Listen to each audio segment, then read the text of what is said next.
अब शुरू होने जा रहा है देश का सबसे बड़ा मुकदमा, आपकी अदालत, रजत शर्मा के साथ।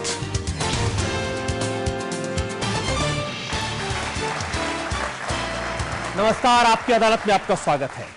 आपकी अदालत में आज पेश करेंगे एक ऐसी शख्सियत को जिसने पिछले साल भर से सरकार की नाक में दम किया हुआ है। हम पेश करेंगे आपकी अदालत में एक ऐसे लीडर को जिसकी वजह से केंद्र सरकार को सांस लेने भी मुश्किल हो रही है। उन्होंने प्रधानमंत्री का इस्तीफा मांगा है और सरकार पर लगातार प्रहार किए हैं। Please put your hands together to welcome leader of the opposition, BJP के नेता अरुण जेटली।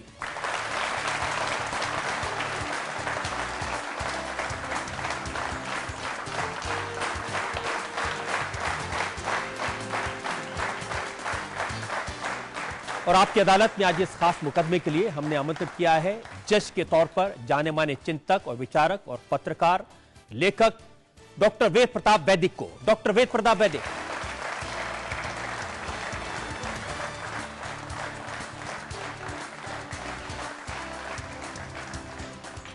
और इससे पहले कि मुकदमा शुरू करें, इल्जामात का सिलसिला शुरू करें, आज के जज डॉक्टर वेद प्रताप वैदिक की इजाजत चाहेंगे आज की कार्रवाई शुरू करने के लिए। शुरू की जाए। और इससे पहले अरुण जी, पहला इल्जाम लगे आप पर, एक बैकग्राउंडर है, हम जनता को बताना चाहते हैं किस पृष्ठभूमि में आज का ये मुकदमा चलाया जा रहा है बीजेपी के नेता अरुण जेटली पर।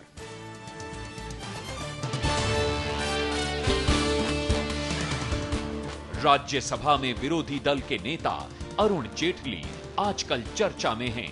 पार्लियामेंट में सरकार पर किए जा रहे जोरदार हमलों को लेकर अरुण जेटली ने अपनी तर्क शक्ति से सरकार को बैकफुट पर खड़ा कर दिया है। अरुण जेटली सुप्रीम कोर्ट के सबसे सफल वकीलों में से एक हैं।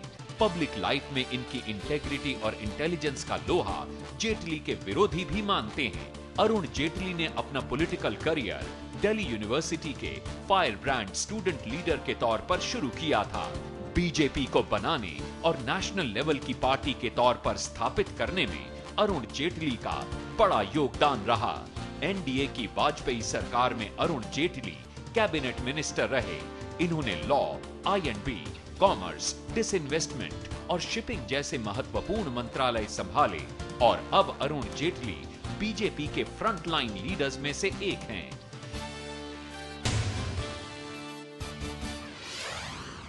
तो मुकदमा शुरू होता है। आपकी अदालत में पहला इल्जाम अरुण जेटली पर। आपकी अदालत में बीजेपी लीडर अरुण जेटली पर आरोप है कि ये सरकार पर बेबुनियाद इल्जाम लगा रहे हैं।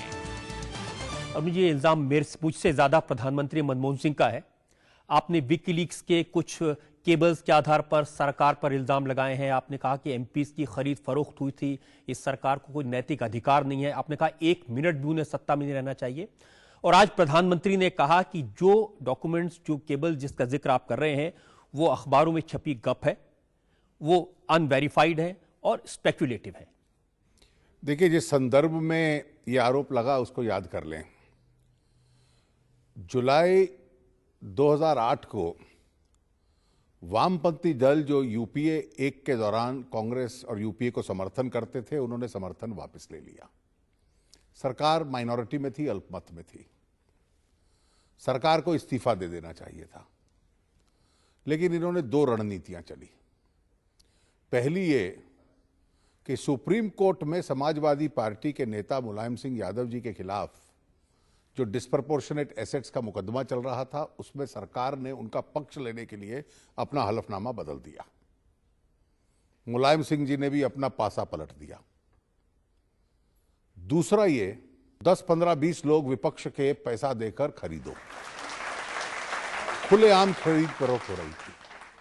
उस वक्त याद कीजिए, एमपीओ के घरों में लोग गए, पैसे लेकर गए, इनके नेताओं से मिला रहे थे और बाद में किसी ने स्टिंग ऑपरेशन करके उस सारे ऑपरेशन को कैमरा में कैद कर लिया।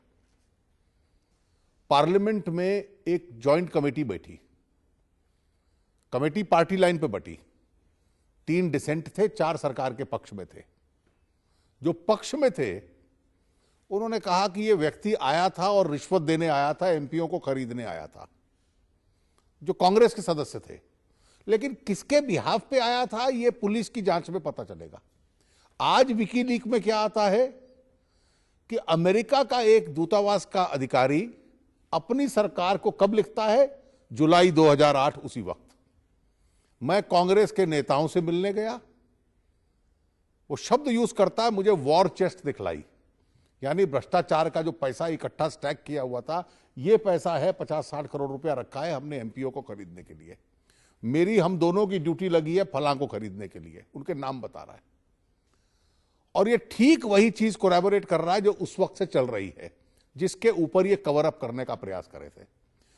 तो प्रधानमंत्री जी को गलतफहमी हुई होगी कि ये पहले एक विकीलीक ने खुलासा किया है। विकीलीक ने तो केवल पुष्टि की है, कोलैबोरेट किया है, जो सच्चाई पूरा हिंदुस्तान जानता था, जो टेलीविजन के ऊपर देख सकता था, जो पैसे संसद के अंदर उछाले गए थे, जो उन सांसदों को दिए गए थे। तो इसलिए कहना कि ये अनवेरिफाइड है, अनवेरिफाइड ये इसलिए है कि ये भ्रष्ट सरकार इतनी है कि जो पैसे पकड़े गए और जिस पार्लियामेंट्री कमेटी ने कहा कि पुलिस जांच के लिए इसको भेजो ताकि पता चल पाए कि किसके बिहाफ पे ये पैसे दिए जा रहे थे, सीबीआई किसी कोर्ट के सुपरविजन में ये जांच करती और पता करती, 2-2.5 साल में उसको दबा दिया और अभी तक वो जांच आगे आरंभ भी नहीं हो पाई। नहीं, लेकिन अरुण जी यही सारी बातें लेकर आप पिछले चुनाव में गए थे। अब चुनाव हुआ, चुनाव में यही सब आरोप जनता के सामने लगाए गए थे और आज प्रधानमंत्री ने अपने बयान में कहा कि बीजेपी को यह नहीं भूलना चाहिए कि उनकी सीटें 138 से घट के 116 हो गई और कांग्रेस के 143 से 206। जो तर्क दिया प्रधानमंत्री ने कि ये रिश्वत देना, ब्राइब देना अपराध होगा, लेकिन हम चुनाव जीत गए उसके बाद, ये शर्मनाक तर्क है। जो क्रिमिनल राजनीति में आता है कहेगा कि मैं चुनाव जीत गया तो मेरे खिलाफ जो मुकदमे थे अब खत्म कर दिए जाएं। ये इस प्रकार का तर्क है कि चुनाव के परिणाम के आधार पर जो मैंने अपराध किए हैं उन अपराधों को समाप्त कर दिया। नहीं, उनका कहना है कि जनता ने इन बातों पर विश्वास नहीं किया। चुनाव अलग विषय है, आपने जो अपराध किया है उसकी जांच हो, अपराध का मुकदमा चले, वो अलग विषय है। वो राजनीतिक लोग नहीं करते, वो अदालतों का काम होता है, वो जांच एजेंसियों का काम होता है। लेकिन ये शर्म की बात है कि इस देश के प्रधानमंत्री ये तर्क दें, क्योंकि चुनाव में कोई व्यक्ति जीत जाता है तो उसकी जो क्रिमिनल बैकग्राउंड है उसको समाप्त कर देना चाहिए। देखिए, तर्क इसलिए भी ये है क्योंकि जिस सतीश शर्मा जिनका नाम आया या किसी दूसरे अफसर किसका नाम आया, उन्होंने कहा कि हम किसी अमेरिकन अधिकारी से मिले नहीं, हमने कोई पैसा दिखाया नहीं। देखिए रजत जी, ये तो था नहीं कि उस वक्त कुछ हो नहीं रहा था, और इसलिए अमेरिकन अधिकारी की बात को आप भूल जाइए। वो तो केवल कोलैबोरेट कर रहा है, पुष्टि कर रहा है।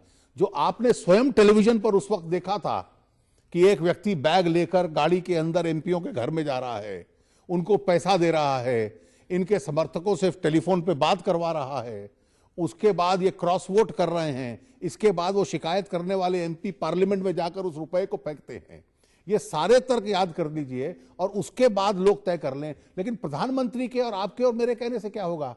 ये सारा मामला आप सीबीआई को दीजिए, उसको निष्पक्षता से जांच करने दीजिए और अदालत में उसका मुकदमा चलिए। क्रिमिनल इन्वेस्टिगेशन ना रजत शर्मा जी कर सकते हैं, ना मैं कर सकता हूं, ना प्राइम मिनिस्टर कर सकते हैं। जो उसका प्रोसेस है उसके पास में। लेकिन ये जो विकीलीक्स की केबल है, क्या इनको, आप तो वकील हैं, क्या इनको अदालत में प्रूफ माना जा सकता है?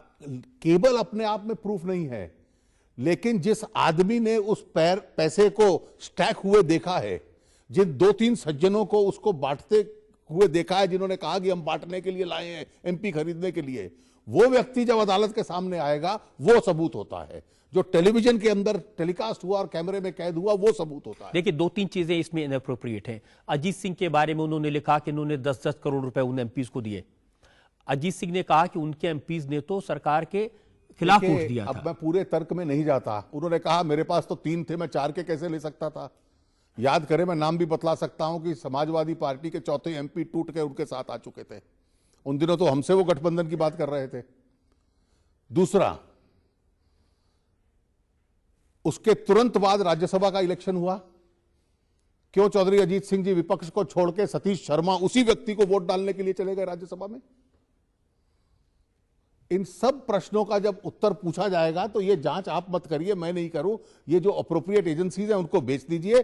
सच्चाई इसमें बहुत कड़वी है और बहुत महत्वपूर्ण तथ्य इस देश के लोकतंत्र के सामने लाएगी। सच्चाई ये भी तो है कि बीजेपी के एमपीज को भी अप्रोच किया गया था। सच्चाई ये भी है कि 8 एमपीज को आपको पार्टी से निकालना पड़ा। निश्चित रूप से हमें निकालना पड़ा, उनको टिकट नहीं दी, उनके स्थान पर दूसरे लोगों को हम जिता कर लाए। और इसलिए 3 एमपी हमारे वो भी थे जिनको जब ऑफर किया गया उन्होंने आके पार्टी की लीडरशिप को बताया कि हमें पैसा दिया जा रहा है, हम पैसा नहीं लेंगे, और इसलिए करोड़ों रुपए उन्होंने वापस किए और पार्टी के नेताओं के साथ जाकर संसद के अंदर स्पीकर के सामने पेश किए। इसलिए ऐसे ईमानदार एमपी भी उसमें शामिल थे। ठीक है, कांग्रेस के नेताओं का कहना है कि जो विकीलीक्स जिस केबल का जिक्र आप कर रहे हैं, क्या इसकी जिम्मेदारी लेने को तैयार है बीजेपी? आप तैयार हैं कि आप विकीलीक को अपने आप में, जैसे विकीलीक के अलावा कुछ और हुआ ही नहीं, विकीलीक तो इसमें 2% सबूत है, बाकी जो सच्चाई है वो दूसरी है जो देश ने सारी देखी है। विकीलीक फिर एक बार सेंटर स्टेज के ऊपर उस विषय को ले आता है और उस सारी सच्चाई को कोरैबोरेट करता है, उसकी पुष्टि करता है। नहीं, क्या इस तरह के विकीलीक्स में क्या अमेरिकन केबल जो भी आएंगे उनको सच माना जाएगा? मैं बिल्कुल नहीं मानूंगा। अगर मान लीजिए जो आपको सूट करेंगे उनको मानेंगे। अगर इस देश में कुछ भी ना हुआ होता और केवल एक विकीलीक होता तो शायद मुझे लगता है कि इसको विश्वास करने लायक नहीं होगा। लेकिन अगर पूरा इसका इतिहास था इतना लंबा, जो सब आंखों ने देखा, कानों ने सुना और सारे देश ने देखा, और उसको विकीलीक दोहरा रहा है, तो कम से कम उस पर अविश्वास ना करे। मैं तो इतना कहता हूं उस पर विश्वास भी मत कीजिए, इस सारे को सीबीआई के पास भेज दीजिए। इसको प्रधानमंत्री क्यों डर रहे हैं? अगर उनका बयान आज जो उन्होंने दिया बिल्कुल सच है तो इसको सीबीआई को भेज दे। सीबीआई कह देगी कि किसी आदमी को पैसे नहीं दिए गए। नहीं, प्रधानमंत्री ने कहा कि आप इसका राजनीतिक फायदा उठाने की कोशिश कर रहे हैं। पूरा ये राजनीतिक फायदा तो उन्होंने उठाया, रिश्वत के आधार पर बहुमत ली। He was the principal beneficiary of bribery, और इसलिए एक भ्रष्टाचार का लाभ लेने के बाद ये कहें कि आप कम से कम आरोप लगा के राजनीतिक फायदा मत लो। अगर आपने भ्रष्टाचार किया है तो निश्चित रूप से आरोप के लिए भी तैयार है। लेकिन ये तो आप मानेंगे कि प्रधानमंत्री की जो इमेज है उनको कम से कम भ्रष्टाचारी नहीं माना जा सकता। देखिए, मैंने संसद में कहा था कि आप ईमानदार प्रधानमंत्री हैं, लेकिन देश का दुर्भाग्य है कि इस देश के इतिहास की सबसे भ्रष्ट सरकार का नेतृत्व आप कर रहे हैं। क्या भारत में भी मिस्र और लीबिया जैसी क्रांति के हालात पैदा तो नहीं हो रहे? नहीं, ऐसी स्थिति भारत में नहीं आनी चाहिए और नहीं आएगी जी। उसके पीछे कारण यह है कि वो डिक्टेटरशिप थी, ये डेमोक्रेसी है। डेमोक्रेसी की ताकत होती है कि लोगों को अपनी भावनाओं का प्रकटीकरण करने के लिए बहुत स्पेस मिलती है। आप अपनी बात कह रहे हैं, लिबिया में तो कह नहीं पाएंगे इस प्रकार से। मैं सरकार की आलोचना कर रहा हूं, लिबिया में तो कर नहीं पाऊंगा। लोग सड़क पे भी विरोध कर सकते हैं, पार्लियामेंट में भी कर सकते हैं, ये रोज अपने प्रोग्राम में सरकार को एम्बैरेस करते हैं। अरुण जी, बहुत सारे इल्जाम मेरे पास में, मुझे एक ब्रेक के रुकना है। हम एक ब्रेक के रुकेंगे और ब्रेक के बाद आपकी अदालत में अरुण जेटली पर जनता के मुकदमे का एक और हम आ भी भरते हैं तो हो जाते हैं बदनाम, और ये कत्ल भी करते हैं तो चर्चा नहीं होता।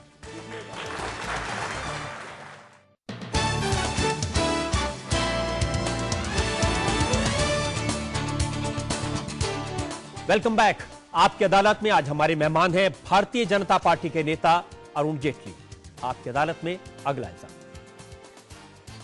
आपकी अदालत में बीजेपी लीडर अरुण जेटली पर आरोप है कि भ्रष्टाचार के सवाल पर इनकी पार्टी के दोहरे मापदंड हैं। अरुण जी, एक कहावत है ना कि जिनके घर शीशे के बने होते हैं दूसरों पर पत्थर नहीं फेंकते। उमर अब्दुल्ला ने आज एक बयान दिया है। उन्होंने कहा कि जब बीजेपी की सरकार को बहुमत हासिल करना था तो उन्होंने भी कई तरह के फेवर मुझे ऑफर किए थे। ऐसा है, मैंने ये ट्विटर के ऊपर उनका बयान देखा है और मुझे बहुत ही हैरानी हुई ये बयान पढ़ने के बाद। उन्होंने कहा कि 1998 और 99 में मुझसे समर्थन मांगने के लिए नहीं बुलाया गया था। मैं 2-3 चीज कहूंगा, बाद में उन्होंने अपना बयान बदला और कहा नहीं, मुझे पैसे का कोई प्रलोभन नहीं दिया गया था। याद करिए, 1998 और 99 में उमर अब्दुल्ला तो वाजपेयी जी की सरकार में स्वयं मिनिस्टर थे। पहले स्टेट मिनिस्टर थे कॉमर्स के, फिर एक्सटर्नल अफेयर्स के मिनिस्टर थे। तो हमें उनका समर्थन लेने की क्या जरूरत थी? वो तो हमारा हिस्सा थे। और इसलिए मैं केवल आप जैसे होशियार पत्रकारों को, संपादकों को कहूंगा कि जब ऐसी बेबुनियाद ट्वीट आती है तो उस पर विश्वास ना करें। उनकी समझ के आधार पर उनसे एक सवाल पूछ लें। तो आप तो वाजपेयी जी की सरकार में मिनिस्टर थे, तो आपका समर्थन लेने की सरकार को क्या जरूरत थी? It's a mindless tweet. और वैसे मैं जानता हूं कि अब्दुल्ला परिवार को प्रलोभन देने की हमें जरूरत नहीं है, वो तो हम लोगों को प्रलोभन दे सकते हैं। कांग्रेस पर बड़े भ्रष्टाचार के आरोप आपने लगाए हैं, लेकिन अगर रिकॉर्ड देखें, जो कांग्रेस के नेता कहते हैं, उन्होंने कहा कि महाराष्ट्र में मुख्यमंत्री पर आरोप लगा, हमने उन्हें हटा दिया। केंद्र में ए राजा पर आरोप लगा, उन्हें हटा दिया, वो जेल में पड़े हैं। कॉमनवेल्थ गेम्स का आरोप आपने लगाया, उन्होंने सीबीआई को केस दे दिया। सुरेश कलमाडी पर शिकंजा कसा जा रहा है, बहुत सारे अफसर जेल में हैं। 2G के लिए सीबीआई काम कर रही है, तो कमी कहां रही भ्रष्टाचार के खिलाफ लड़ने में? क्या तर्क है कि मेरे यहां बहुत ज्यादा भ्रष्ट लोग थे इसलिए मेरे ऊपर ज्यादा आरोप लग गए? यह बेबुनियाद तर्क है। अगर आपकी संस्कृति, आपकी कल्चर इस प्रकार की है कि तरह तरह के लोगों के ऊपर भ्रष्टाचार के आरोप लग रहे हैं, मैं आपसे अब ये कहें कि भाई 2G के ऊपर बड़ा उपकार किया आपने सीबीआई को भेज के, सच्चाई देखिए क्या थी। सन 2007-8 में यह स्पेक्ट्रम ऑक्शन होना था, नीलाम होना था, नीलाम नहीं किया गया। लोग कहते रहे कीजिए, TRAI ने कहा कीजिए। फाइनेंस मिनिस्टर थे पी चिदम्बरम उस वक्त, उन्होंने लिख के चिट्ठी दी कि इसको ऑक्शन कीजिए। स्पेक्ट्रम क्या है? बेईमान लोगों के बारे में एक कहावत है हिंदुस्तान में कि जिसको पैसे बनाने हैं वो लहरें गिन के बना लेता है। स्पेक्ट्रम एयरवेव्स है, इन्होंने हवा में से पैसे बना दिए। ये परिस्थिति पैदा की। अब आपका कंट्रोलर एंड ऑडिटर जनरल कहता है कि जो अलग अलग संभावनाएं हैं उसके आधार पर मुझे लगता है कि 1,76,000 करोड़ का घाटा इस स्पेक्ट्रम को बेचने से, न बेचने की वजह से इस देश को हुआ। अब 2008 जनवरी से लेकर सबसे पहले चिदम्बरम साहब ने विरोध किया, मैं प्रशंसा करूंगा उनकी। उसके बाद विपक्ष ने विरोध किया। जब से चुनाव हुआ 2009 का, उसके बाद पहला भाषण संसद में मेरा था कि इसको समाप्त कीजिए इन कॉन्ट्रैक्ट्स को। लेकिन प्रधानमंत्री बार बार वो जो बयान पढ़ते हैं उसमें कह दिया कि नहीं कोई भ्रष्टाचार नहीं हुआ, जो पहले परंपरा थी वही हुआ। और जब आपको पूरे देश के सामने कलंकित कर दिया और सुप्रीम कोर्ट का उधर से दबाव आया, तो इस मजबूरी में आपको अपने मंत्री को पकड़ना पड़ा, उद्योगपतियों को पकड़ना पड़ा। आज जमानतें नहीं हो रही। इतना भयंकर भ्रष्टाचार था कि जो लोग उसमें दोषी है आत्महत्या तक कर रहे हैं, सुसाइड कर रहे हैं। ये इतना बड़ा स्कैंडल था। और अब कहें कि मैं कितना अच्छा आदमी हूं, मैंने 3 साल दबाने की कोशिश की, 3 साल बाद दब नहीं पाया, अब तो मैंने पकड़ लिया। यह तर्क है क्या इस सरकार का? कॉमनवेल्थ गेम होने से पहले एक इंटरनेशनल इवेंट है। इस इंटरनेशनल इवेंट में आप एक नकारात्मक भावना, नेगेटिव फीलिंग क्रिएट कर दो। हर चीज में कॉमनवेल्थ गेम के पैसा। अभी तो केवल ऑर्गेनाइजिंग कमेटी वाली रिपोर्ट्स आई हैं। मैं आपको बता दूं, ये जो स्टेडियम्स बने हैं ना दिल्ली में, जब इनकी कंस्ट्रक्शन कॉस्ट के ऊपर आएगी तो आप देखना एक एक स्टेडियम की कीमत 4-4, 5-5 गुना ज्यादा है। आजकल क्रिकेट का वर्ल्ड कप हो रहा है, इस देश में सबसे खूबसूरत क्रिकेट के स्टेडियम्स है। कोई स्टेडियम देश में ऐसा नहीं है जो 85 करोड़ से ज्यादा में बना हो, पूरे देश में कोई नहीं है। जवाहरलाल नेहरू स्टेडियम की जो मरम्मत हुई, रिपेयर हुई, वो 930 करोड़ रुपए की। ध्यानचंद स्टेडियम 14,000, जहां नेशनल स्टेडियम जिसे कहते हैं हॉकी का, 14,000 की कैपेसिटी को 17,000 कर दिया है। बना के नेहरू जी गए थे 1952 के एशियन गेम्स में। 3,000 की कैपेसिटी बढ़ाने का खर्चा 350 करोड़। अभी तो ये रिपोर्ट सारी जब आएंगी और तो आपको पता चलेगा, you open the cupboard and skeletons will fall out. ये इसकी परिस्थिति है। कांग्रेस के एक नेता ने अपनी स्थिति बयान करने के लिए एक शेर मुझे सुनाया, हम आ भी भरते हैं तो हो जाते हैं बदनाम, और ये कत्ल भी करते हैं तो चर्चा नहीं होता। देखिए जितने ये केसेस आए हैं ना सामने, आपने 1986 में हुआ अपराध बोफोर्स का, सरकारें की सरकारें लगा दी 30 साल तक।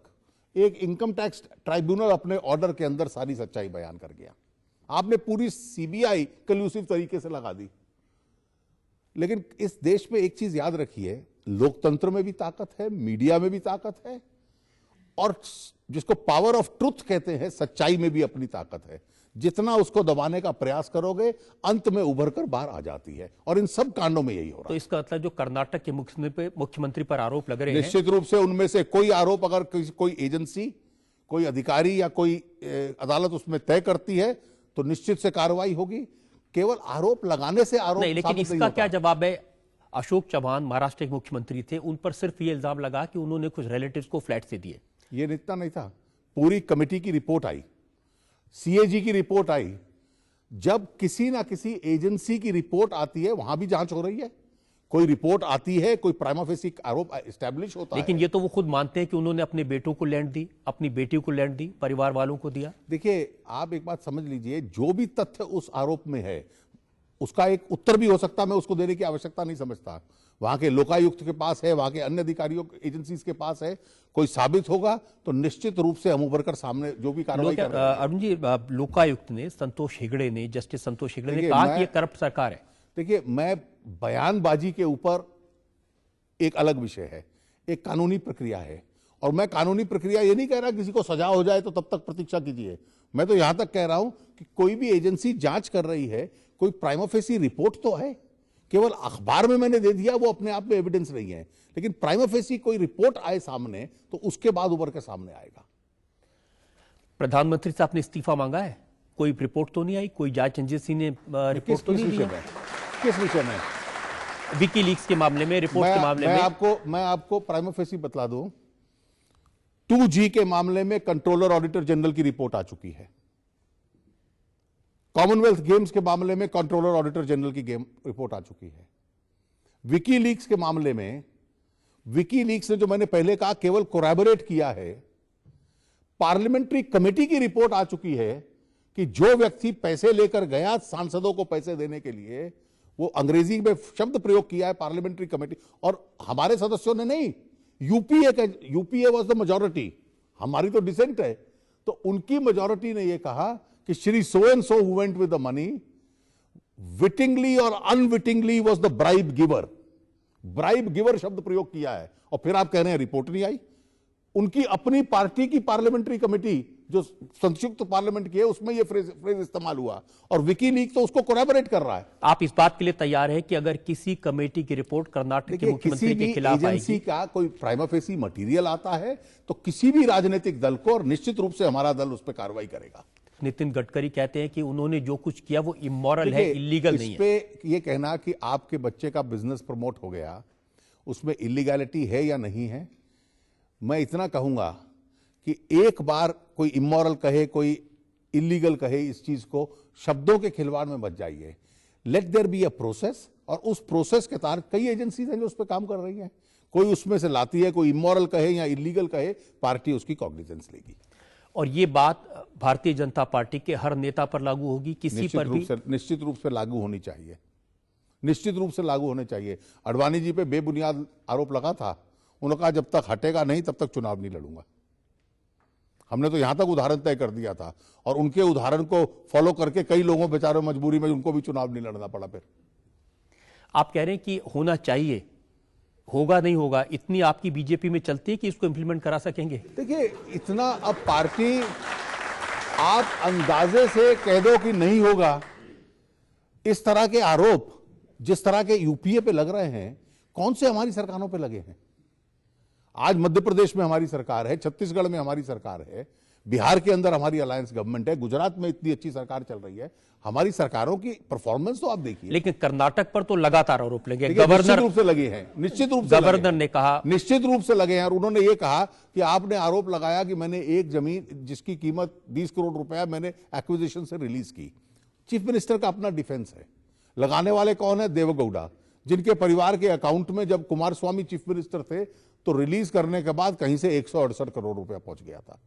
तो इसलिए ऐसे लोगों के आरोप पे भी विश्वास करने से पहले थोड़ा प्रतीक्षा कर जाए। Let some agency apply its mind and give its recommendation on the matter. हमारे देश में एक परंपरा रही है कि या तो मामला सीबीआई को दे दिया जाता है या कोई आयोग बना दिया जाता है और जांच का जुबान पर छोड़ दिया जाता है।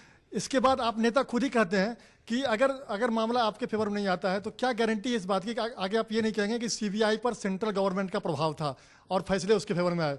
आज 2G घोटाले की जांच इसलिए सफल हो रही है कि सुप्रीम कोर्ट की सुपरविजन के तहत सीबीआई जांच कर रही है, और इसलिए जो इस प्रकार के गंभीर मामले हैं, सारे मामले ऐसे तय हो सकते हैं ऐसा मैं नहीं कह रहा, लेकिन ऐसे 10-15 जो गंभीर मामले हैं वो कोर्ट की सुपरविजन में, और सुप्रीम कोर्ट ने अपने फैसलों में कहा है कि हम कर सकते हैं।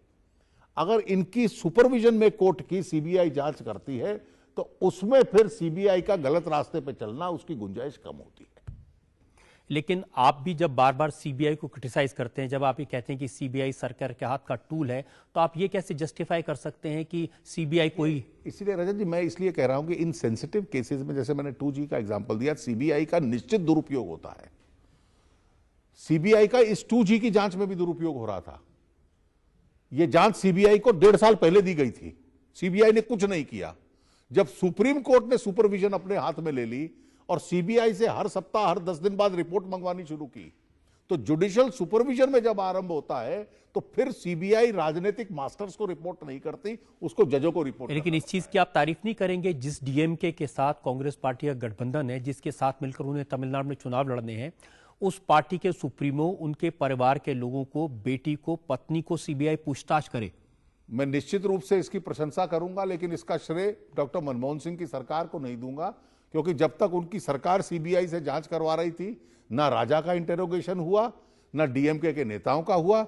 जब सुप्रीम कोर्ट ने जांच अपने हाथ में ले ली, तब यह आरंभ हुआ। इसलिए यह श्रेय आप सुप्रीम कोर्ट को दीजिए, मनमोहन सिंह जी को मत दीजिए। आप एक और ब्रेक के लिए हमें रुकना है। ब्रेक के बाद आपकी अदालत में अरुण जेटली पर जनता के मुकदमे का एक और दौर।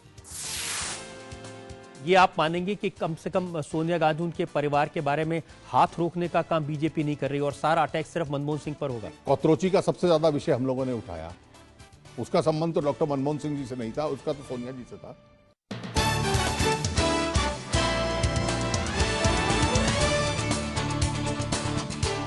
Welcome back. आपकी अदालत में आज हम जनता की तरफ से मुकदमा चला रहे हैं, सवाल पूछ रहे हैं अरुण जेटली से। आपकी अदालत में अगला इंसान। आपकी अदालत में बीजेपी लीडर अरुण जेटली पर इल्जाम है कि इनकी पार्टी के नेता आपस में लड़ते नजर आते हैं।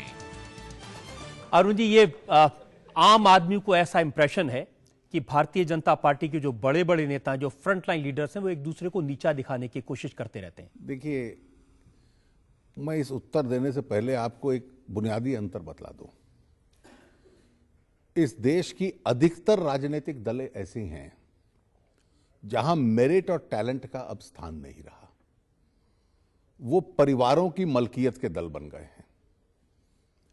आज परिवार का मुखिया उस दल का अध्यक्ष है, उसके बाद उसका बेटा अध्यक्ष बन जाएगा। अधिकतर दलों की यह परिस्थिति है। तो वहां तो कोई झगड़ा नहीं है, क्योंकि वो प्रॉपर्टी की तरह हैं, और जैसे संपत्ति इनहेरिट होती है, विरासत में मिलती है, वो दल उसी प्रकार से विरासत में चलते हैं। और इस देश के अधिकतर राजनीतिक दल इस श्रेणी के हैं। कम्युनिस्ट इस श्रेणी में नहीं है, बीजेपी नहीं है। हमारे यहाँ टैलेंट, मेरिट, मेहनत से काम करके 30-30, 40-40 साल काम करके आपको एक गैलेक्सी ऑफ लीडरशिप मिलेगी। तो हमेशा आरोप यह है कि फलां दल में उनके बाद तो उनका बेटा बन जाएगा, पर आपके यहाँ तो 8 बड़े नेता हैं। तो पार्टी में डेमोक्रेसी होना, पार्टी में टैलेंट होना, पार्टी में अच्छी गैलेक्सी ऑफ लीडरशिप होना, ये अपने आप में हमारे लिए लाइबिलिटी बन गया। और हम कहें कि इसको एक पारिवारिक डायनेस्टिक पार्टी बना दे ताकि कम से कम इनहेरिटेंस तो तय हो जाएगी, वो बहुत अच्छी बात हो गई। दुनिया के सबसे बड़े लोकतंत्र के अंदर ये मजाक चल रहा है। और इसलिए मैं आपको बताऊं कि कभी भी दो नेता किसी विषय के ऊपर मत रखते हैं, मत मिलता होगा, नहीं मिलता होगा, ओह ये तो मतभेद हो गया, ये ऐसी कोई परिस्थिति। मैं आपको उदाहरण देकर बताना चाहता हूं। सीवीसी के सवाल पर जब प्रधानमंत्री ने राज्यसभा में जिम्मेदारी अपने ऊपर ले ली, तो विरोधी दल की नेता सुषमा स्वराज ने कहा कि पार्टी इनके बयान से संतुष्ट है। आपने कहा कि पार्टी इनके बयान से संतुष्ट नहीं है। इस पर ऐसा नहीं है। सुषमा जी ने इस विषय को सबसे पहले उस हाई पावर्ड कमेटी में उठाया जो इस सीवीसी की नियुक्ति करते हैं। सीवीसी का ये इशू उठाने का किसी को श्रेय गया तो सुषमा जी को जाता है, क्योंकि उन्होंने सबसे पहले वहां पे डिसेंट किया। डिसेंट करने के बाद ये पब्लिक इशू बना, पार्टी ने उनके स्टैंड को पूर्ण रूप से सपोर्ट किया।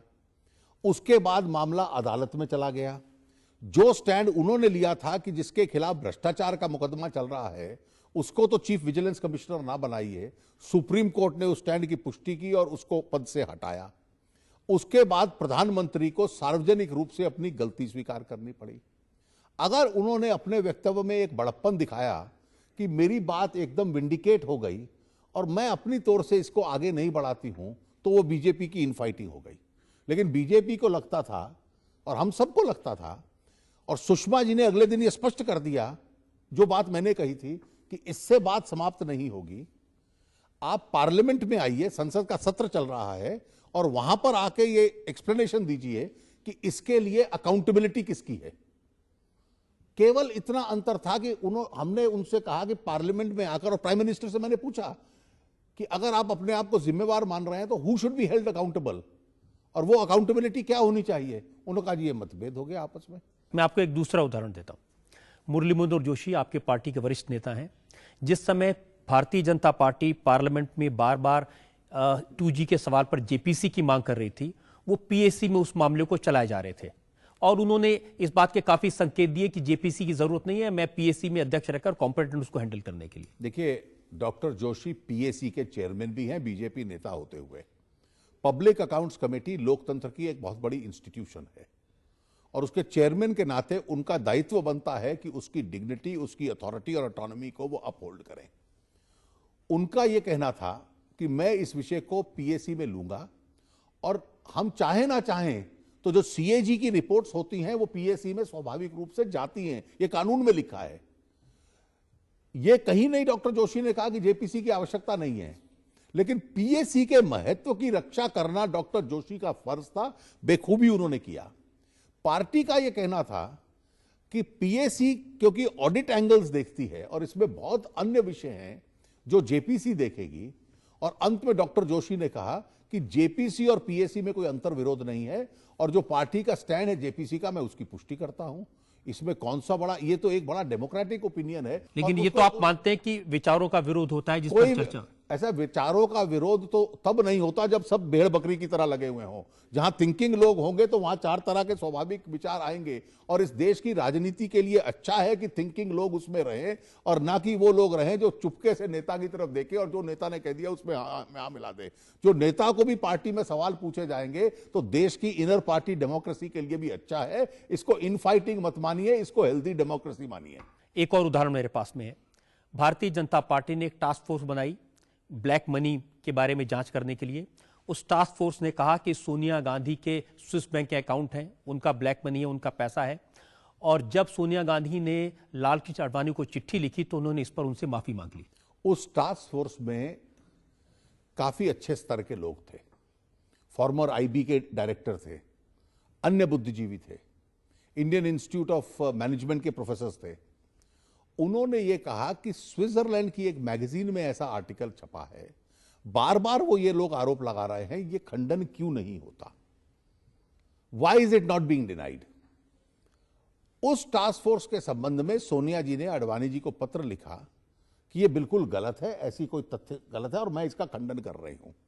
आडवाणी जी ने उनको जवाब दिया, और तहजीब के नाते ठीक जवाब दिया। अच्छा होता कि जब इतने वर्षों से वो बार बार लिख रहे हैं आप उसका खंडन कर देती। यही टास्क फोर्स ने लिखा है, आपने खंडन नहीं किया, पर मुझे खुशी है इस बात की कि आप आज इस खंडन को कर रही हैं, मैं इसको स्वीकार करता हूं। अब इस प्रकार का पॉलिटिकली डिग्निफाइड बिहेवियर करना अगर इस देश के अंदर यही बुरा माना जाएगा तो हम एक दूसरे के खिलाफ केवल तू मैं करते रहेंगे। लेकिन इंप्रेशन यह है कि सोनिया गांधी या उनके परिवार को, तो आप ही लोग बनाते हो और फिर आरोप हम पे लगा देते हो। लेकिन यह सच नहीं है कि जो सोनिया गांधी के दामाद हैं रॉबर्ट वड्रा, उनके बारे में जब अखबारों में छपा उसको उठाने में, पार्लियामेंट में सवाल उठाने में नहीं है। किसी के भी परिवार के सदस्यों के बारे में कुछ अखबार में छपता है तो हम पार्टी के नाते उस पर तुरंत अपनी रिएक्शन दे दें, यह आवश्यक नहीं है। वो सारे कागज जो छपे हैं उसके संबंध में सारे कागज हैं, हम उसका अध्ययन कर रहे हैं।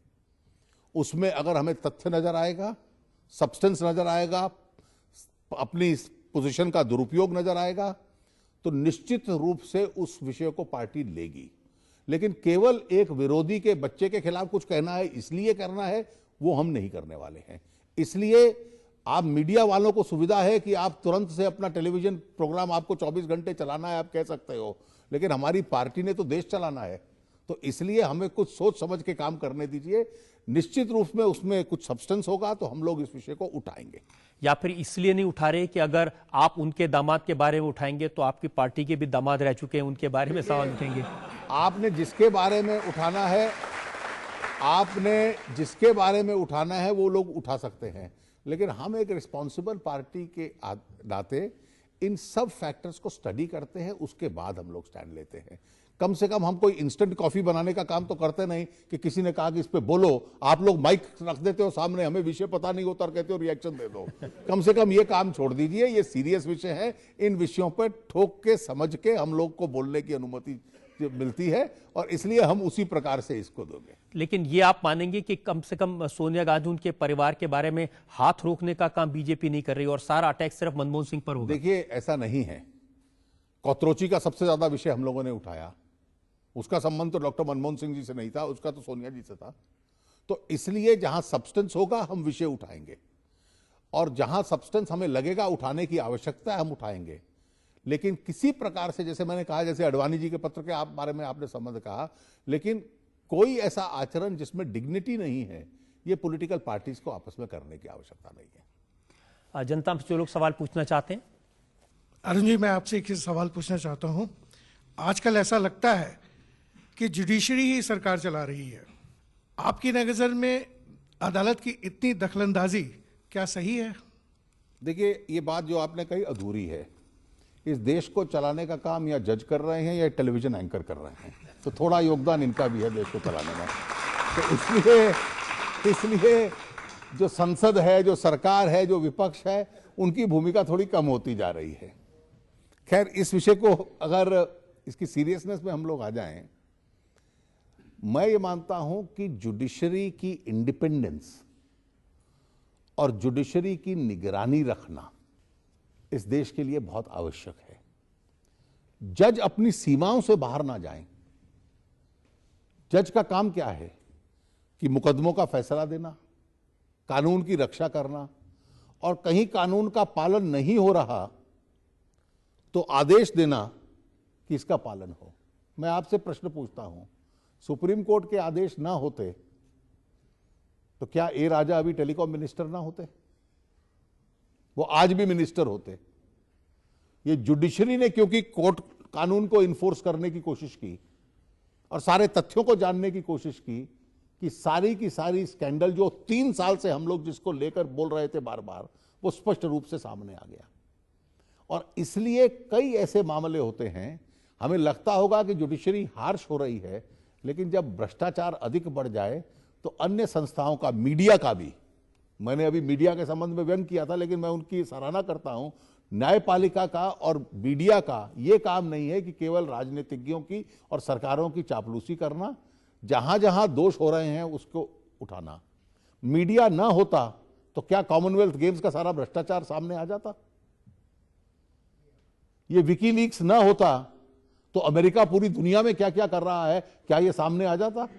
तो इसलिए हम कई बार मीडिया से, हम लोग भी कई बार मीडिया से और जुडिशरी से दुखी हो जाते हैं, लेकिन मैं उसको बर्दाश्त करने को तैयार हूं क्योंकि इनका लोकतंत्र में बहुत बड़ा योगदान है। अरुण जी, अभी कुछ इल्जाम और बाकी हैं। एक और ब्रेक के लिए रुकेंगे और ब्रेक के बाद आपकी अदालत में अरुण जेटली पर जनता के मुकदमे का एक और टॉपिक। आप दावेदार होंगे प्रधानमंत्री पद के? निश्चित रूप से मैं नहीं हूं, क्योंकि आप प्रश्न ऐसा पूछ रहे हो जिसमें हाँ कहना या ना कहना दोनों ही खतरे में डालता है, तो इसलिए बेहतर यह है कि उसका उत्तर ना दिया जाए।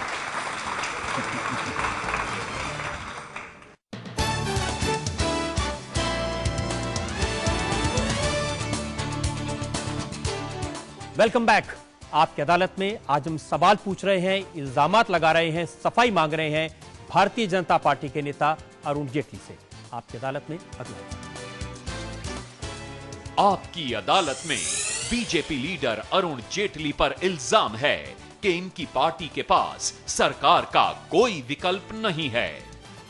अरुण जी, जहां भी जाते हैं लोग ये जरूर पूछते हैं कि अगर कांग्रेस को हटा भी दिया इन्होंने और इनकी अपनी सरकार आई तो नेता कौन होगा, प्रधानमंत्री कौन बनेगा? ये साफ नहीं। मेरा वही उत्तर है, अगर हम डायनेस्टिक डेमोक्रेसी की पार्टी होते तो जो हमारे नेता है उनके परिवार का सदस्य होता। हम वो पार्टी नहीं है, हम एक स्ट्रक्चर्ड पार्टी है, ढांचागत दल है। हमारे यहाँ गैलेक्सी ऑफ 10 लीडर्स हैं। उस वक्त हम तय कर लेंगे कि कौन नेता होगा। हमारे एलाइज भी हैं।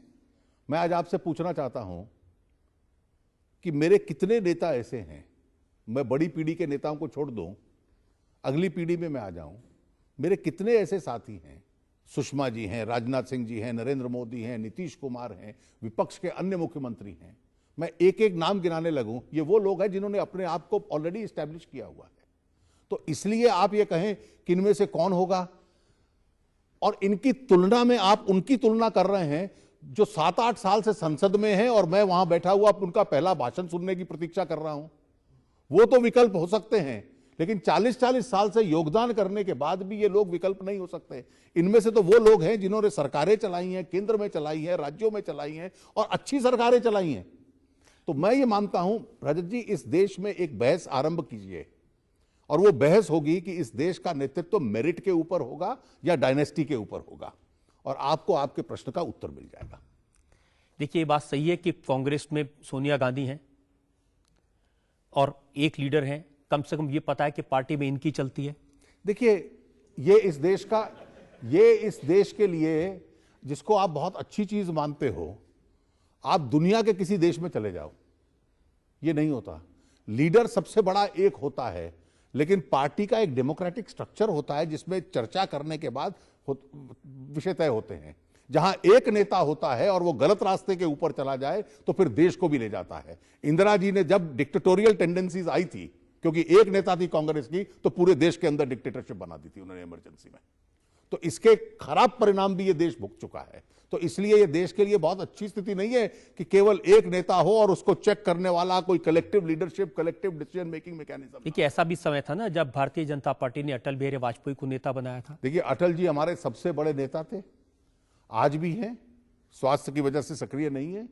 लेकिन मैं ये भी बतला दूं, अटल जी के जमाने में भी पूरी टीम बैठा करती थी जब निर्णय होते थे, और अटल जी का यह गुण था कि सबसे कम बोलते थे और उनका शब्द लास्ट वर्ड होता था। अब पार्टी में लास्ट वर्ड किसका होता है?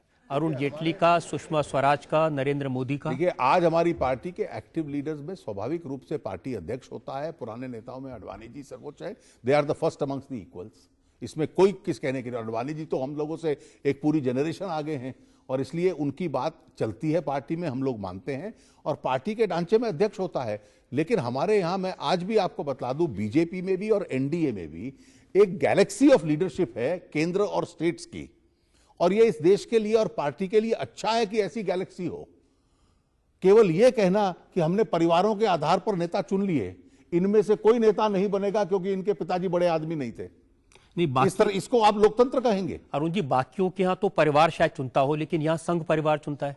देखिए, यहां कोई नहीं चुनता। इस प्रकार से चीफ मिनिस्टर्स को अपने दम के ऊपर 10-10, 20-20 साल, 50 साल, 30-30 साल काम करने के बाद वो लोग बनते हैं। लेकिन ये सच नहीं है कि आरएसएस के लोग तय करते हैं कि कौन अध्यक्ष होगा, कौन चीफ मिनिस्टर। हम लोग कंसल्टेशन के अंदर कई विषयों पे उनसे चर्चा करते हैं, लेकिन पार्टी के निर्णय हम लोग पार्टी के अंदर लेते हैं।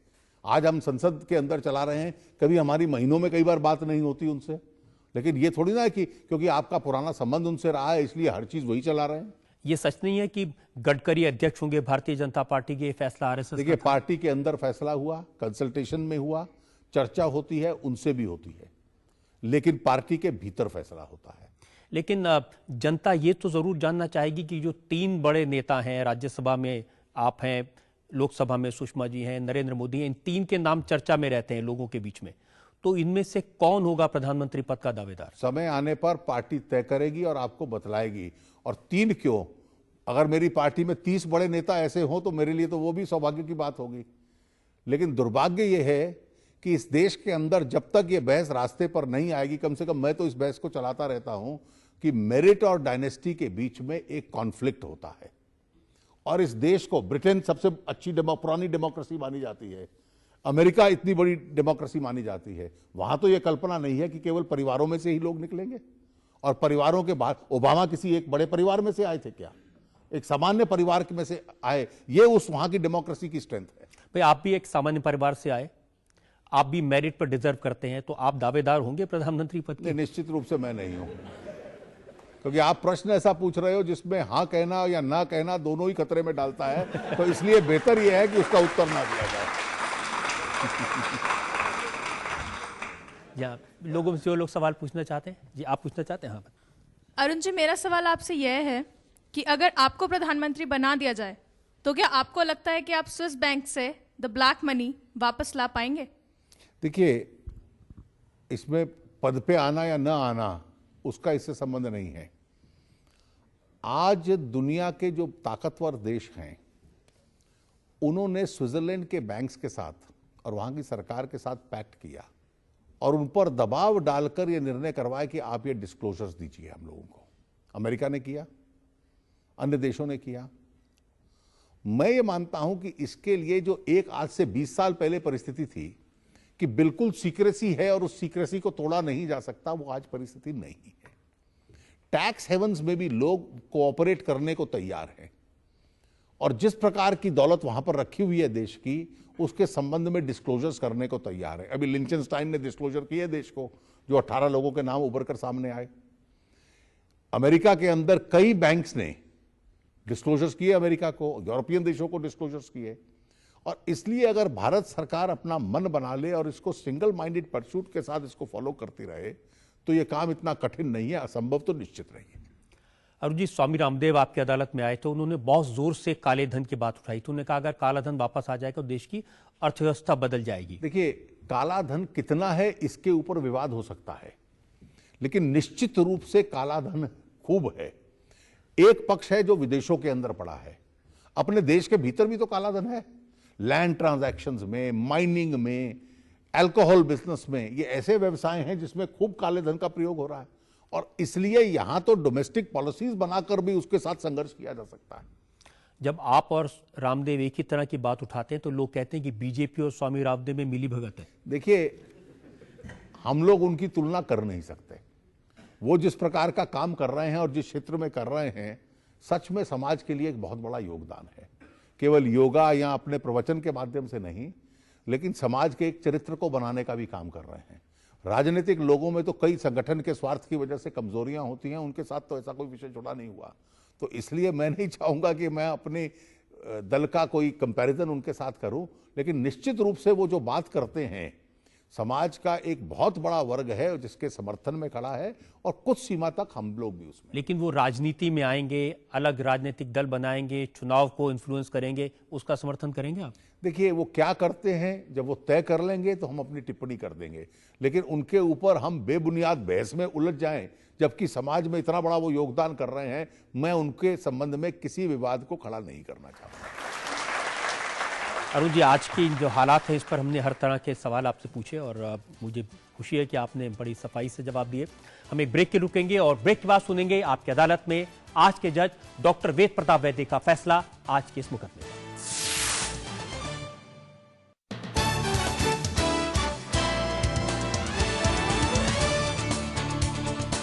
Welcome back. आपकी अदालत में आज हमने मुकदमा चलाया अरुण जेटली पर। हमने अरुण जेटली से पूछा उनकी पार्टी की नीतियों के बारे में, हमने उनसे सफाई मांगी उन इल्जामात के बारे में जो उन्होंने सरकार पर लगाए हैं। अब वक्त है आपकी अदालत में आज के जज जाने माने विचारक डॉक्टर वेद प्रताप वैद्य के फैसले का। आज जो बहस रजत जी आपने यहाँ की उसको मैंने बहुत ध्यान से सुना और आपने जो बहुत टेढ़े सवाल भी किए उनसे रजत जी, तो मुझे डर था कि कहीं अरुण जी परेशान न हो जाएं, लड़खड़ा न जाएं, लेकिन क्योंकि वो एक बहुत सधे हुए वकील हैं, उन्होंने बहुत ही सटीक उत्तर दिए और उससे मुझे बहुत और इस अदालत को बहुत संतोष हुआ। मुझे तो इतना ही कहना है कि आज की आपकी और रजत जी की बातचीत से हिंदुस्तान की जनता में कुछ और जागृति फैलेगी और अदालतों और एंकर्स के साथ साथ टीवी एंकर्स के साथ जिन पर आपने बहुत ही सटीक और जरा तीखी टिप्पणी कर दी, उनके साथ साथ भारत की जनता भी आज की इस बहस को सुनकर मुझे लगता है कि जागरूक होगी और उससे पूरे देश का लोकतंत्र बहुत ही बलवान बनेगा। आज की इस बहस के लिए आप दोनों को बधाई। हमें उम्मीद है कि अरुण जेटली इसी तरह से जनता को जगाने का काम करते रहेंगे। विश्वास है कि लोकतंत्र को मजबूत करने में अपनी वो भूमिका अदा करते रहेंगे। आज का शो यही खत्म करते हैं। अगले सप्ताह से मुलाकात होगी एक नई शख्सियत के साथ। तब तक के लिए नमस्कार।